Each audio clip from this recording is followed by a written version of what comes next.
l'arrière de ce jardin, un potager atypique juché sur des tables de culture. On y voit pousser aussi bien du fenouil, des piments, des tomates que des choux de Bruxelles, du maïs et même des aubergines blanches. Qu'est-ce que c'est ça? Ça, c'est un concombre jaune. Sans additifs, 100% naturel, sans pesticides. Parfois, on y met du purin d'ortie ou du purin de prêle, qui est tout à fait naturel, pour renforcer la plante et renforcer les feuilles. Stéphane et son fils Sam sont passionnés par la permaculture, un type de culture qui permet de produire une impressionnante diversité de légumes, de fruits et d'herbes sur un espace réduit. L'objectif de la permaculture est d'obtenir une symbiose entre les espèces cultivées.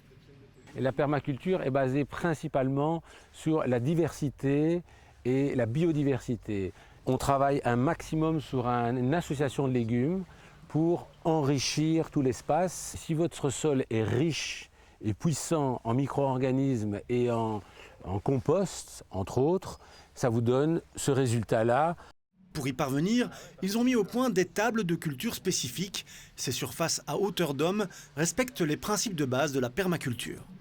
On a 2 pieds qui vont être reliés au sol. En fait, on a creusé 2 profondeurs de bêche en dessous du sol pour remplir ça de matière organique et pour s'inspirer des principes de la butte en permaculture dans l'objectif de rendre un sol de plus en plus fertile. Il y a juste un an, Sam et son père ont fondé leur société, Nimaculteur, pour cultivateurs non issus du monde agricole. Ils ne vendent pas leurs légumes, mais créent des jardins potagers et donnent des initiations à la permaculture. L'objectif de Nimaculteur, entre autres, c'est de transformer les jardins d'ornement en jardins nourriciers. C'est-à-dire, pour ce faire, on fait un design du jardin, on étudie l'orientation du soleil, la composition du sol, les plantes déjà existantes, et puis on installe le jardin avec le client.